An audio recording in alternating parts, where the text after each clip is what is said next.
Introducing Tyronne Drakeford, former NFL cornerback and now entrepreneur. Tyronne Drakeford, former NFL player. We're here in Manassas, Virginia at the Boys Club. Welcome. Thank you. NFL, Super Bowl, first year. There's a growth on your finger that just looks, it's hideous. Show the camera. What is that, man? I was fortunate enough to play in the Super Bowl my rookie year. Let's talk about your freshman year. Did you get redshirted? No, I was fortunate enough to play my freshman year. I ended up starting the last 6 games of my freshman year. Now, D'Angelo Hall, he was up there. Were you there at the same time? No, he was a little young pup. He came after me. Is that right? Yes. So he was one of the young dogs barking, trying to get to your spot. Exactly. Didn't get it, did he? Nah, because I was gone there. I was already playing in the National Football League when he got there. When you had your first game, you're walking on the field for Virginia Tech, what did that feel like? It was unbelievable. To come from a small area in Camden, South Carolina, and then to be at a major university and be one of the first guys from my high school to go to Division I school, it was just unbelievable. And then to envision myself being in that position, I just wanted to take full advantage of it. How are the academics going?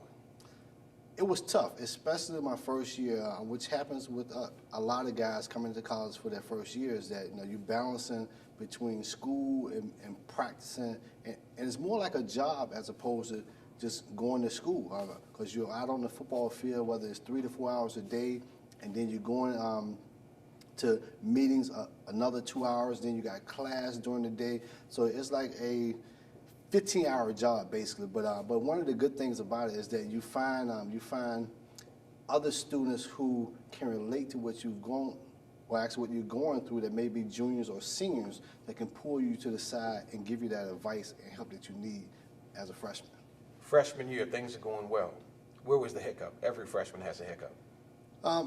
Really, it's the first couple of weeks when you get on campus, because you're just in awe, because now you used to be one of the top players and you're just another player there. And you have to find yourself to realize that it's not going to be easy. You got to earn your spot, you got to work your way up there, and you got to make the right choice. And it's not just to sit back and rely on your accolades from high school. It's that you got to go out there and actually do the right thing and earn those stripes. People have trouble when they go to a big city or they go to another location, and now the girls, right. I mean the girls. Look at that smile.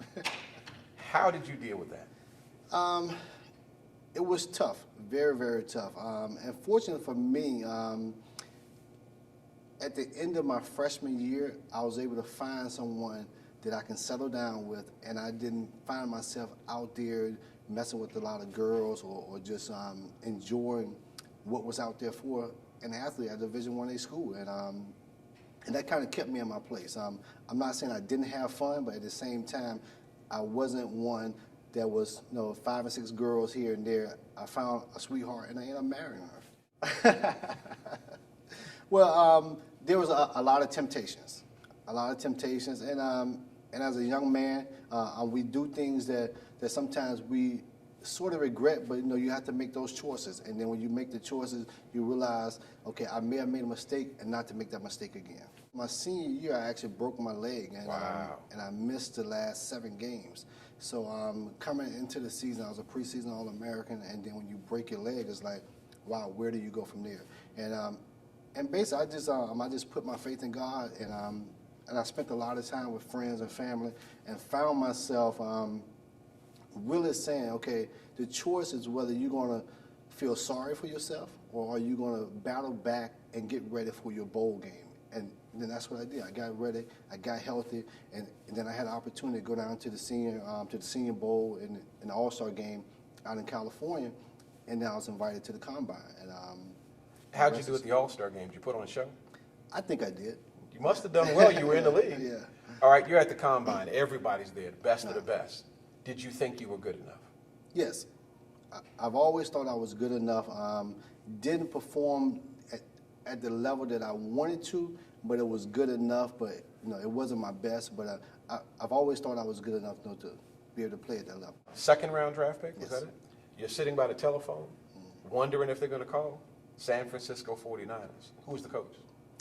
Actually, it was a defensive coordinator that called me, Ray Rose, at the time, and I had actually went to sleep I'm gonna be honest. I had went to sleep. And You went to sleep on draft day. On draft day, and my mom woke me up and said, "They just call your name across the screen." And then about 2 minutes later, that's when Coach Ray Rose called me. That sounds like preventative maintenance. Yeah. You went to sleep because you couldn't take it anymore. Right. You know, and I was a little Disappointed. disappointed. Wanted to be first round. Yes. Eric Davis was the corner, and then when Dion came, I became the nickelback. Obviously, I was a little disappointed, but at the time, here's a guy that's a future Hall of Famer, and Eric Davis, who I still think was one of the best technique corners that I've ever played with and seen. So you had two great corners, I thought, that was playing out there, and I was fortunate enough to be in that position that I can learn from those guys, and I took advantage of it. You're in the league, got your first check, big money, more money you've ever had. What'd you do? Actually, I didn't do anything with it. Once again, I was disappointed in myself because I wasn't drafted where I thought I should have been. And then when I got the money, it was a lot. It was definitely more than I had anticipated or ever had. But at the same time, I knew that I couldn't go out splurging. What was the contract? It was a 3-year deal for $1.4 million at the time. And I was like, wow, this is a lot of money. But, you know, when you get your check and then Uncle Sam takes his half and your agent get his little piece, it's not as much as a lot of people think. So I was very careful, my wife and I, and we didn't splurge. Look into the camera and talk to that kid. You got $1 million contract, it's 3 years. What's the real money in that? And how quickly does it get spent? Right. The real money, if you're fortunate enough to stay there for those 3 years, out in California, it's half. So if you get $1 million, it's basically $500,000 after Uncle Sam get his half, and then the state taxes. Okay, hold on. I'm trying not to pass out. Okay. You just said you can get $1 million.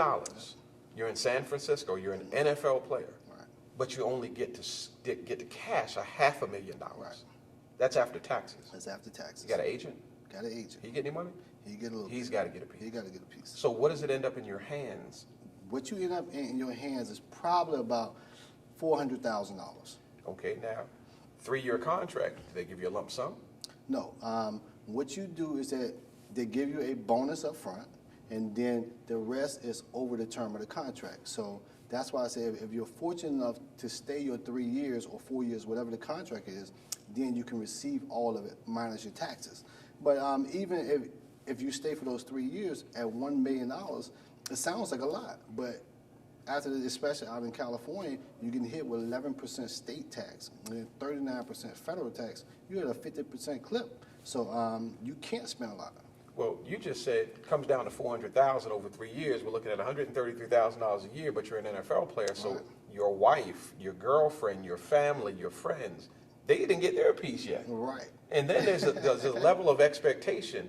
You can't just go anywhere now. Right. So now your personal life, your private life changed. That gets more expensive. Right. Talk about some of the choices you made to make sure that you didn't become financially bankrupt in your first 3 years. Well, really the choice I made was that I wanted to be close to home. And what I mean by that is that I spent time with my wife and kid at the time. I only had one son. And it wasn't the partying and just hanging out at the clubs and just buying cars and houses and stuff like that. Because in reality, I didn't have the money to do that. And it's unfortunate for a lot of players and fans in general that they think that all players are making that type of money. Even though I was a second-round pick, it sounds like a lot, but it really isn't when you're in that lifestyle. And a lot of people find themselves spending that money that they eventually end up not having at the end of just their first year. So they're looking for a loan.